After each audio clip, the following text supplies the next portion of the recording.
ولا هيمشي في هيمشي يناير؟ دلوقتي في الوقت اللي احنا فيه ده، دلوقتي يا كابتن ابراهيم، في معمعة الماتشات والكونفدرالية والدوري والقصة ديت. دلوقتي يا كابتن ابراهيم هو بيبلغ عن عدم الاستمرار في الوقت الحالي، في اللحظه الحاليه، في النهارده. طيب في لحظه ابلاغ.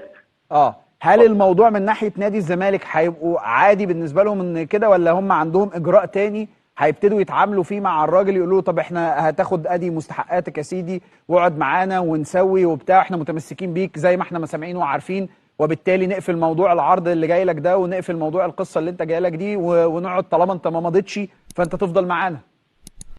هو الراجل يا كابتن ابراهيم بلغهم ان هو هيكون موجود في التدريب بكره. كان في وديه غدا الاربعاء مع فريق دايموند. الوديه دي اتلغت، والراجل هيبقى جوزيه جوميز موجود في التمرين من اجل وداع اللاعبين.